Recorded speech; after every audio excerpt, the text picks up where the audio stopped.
Gravitational potential is also the amount of work done in displacing a body of mass m from infinity to that point. तो इस बात को समझने के लिए सबसे पहले हम ड्रॉ करेंगे figure.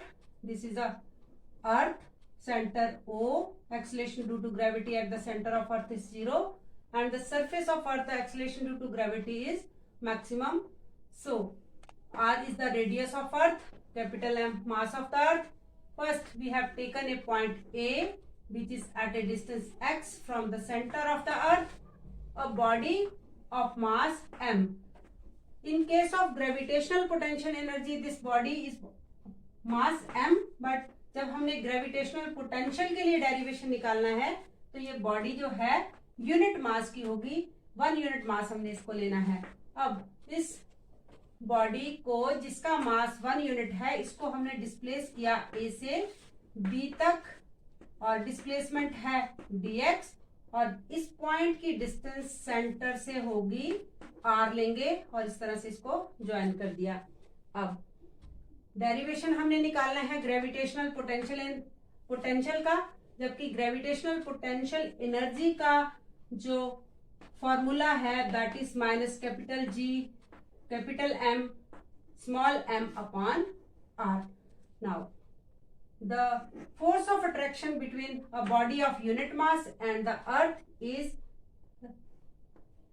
calculated by the formula capital G capital M small m upon x square, because this body is placed at a distance x from the center of the earth. This is the universal law of gravitational, because between every two bodies a force of attraction exists. This force is responsible for all the planets that are revolving around the sun, and we are able to move on the surface of earth due to this gravitational force of attraction between a body and the earth.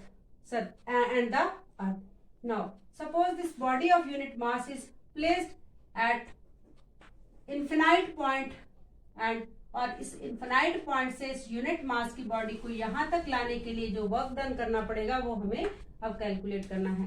तो small amount of work done to displace a body of mass small m which is taken here as 1 is equal to f dot dx.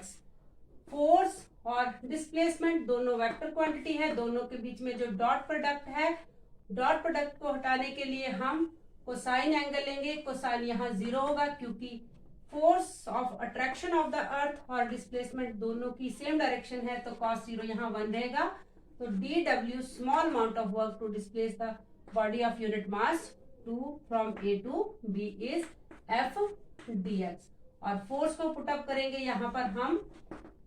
The gravitational force of attraction between the body of unit mass that is G capital M.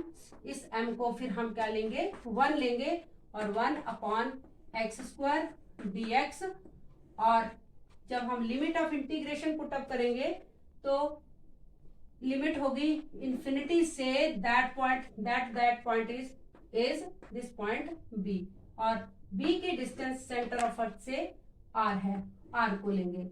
अब हम जब इसको integrate करेंगे तो हमारा W हो गया, dw से W आ गया. और जब हम इंफिनिटी से r लिमिट और 1 अपॉन एक्स स्क्वायर dx की इंटीग्रेशन करेंगे तो इस होल वैल्यू को सॉल्व करने के बाद 1 अपॉन r आएगा. और ये वैल्यू हमारे पास gm, ये gm और ये जो सारा साइन ऑफ इंटीग्रेशन और सॉल्व करने के बाद हमारे पास वैल्यू आती है 1 अपॉन r. सो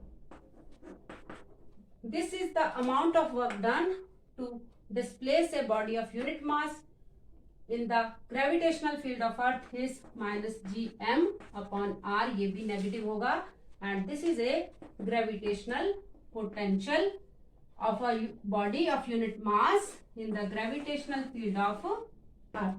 तो पोटेंशियल क्या है? एक तरह का amount of work done to displace a body of mass m per unit mass in the gravitational field of earth. So तो वर्क को हम जूल में मेजर करेंगे, मास को केजी में, तो इसकी यूनिट आएगी जूल केजी की पावर -1 और अगर इसका डायमेंशन निकालना है तो डायमेंशन भी हम निकालेंगे MLT-2 इंटू L, क्योंकि वर्क की डायमेंशन होती है फोर्स इंटू डिस्टेंस, और M जब इसको सॉल्व करेंगे M को M से कैंसिल आउट किया तो V की वैल्यू आ जाती है L2T-2। इस तरह से हम इसका डायमेंशन फॉर्मूला फाइंड आउट कर सकते हैं।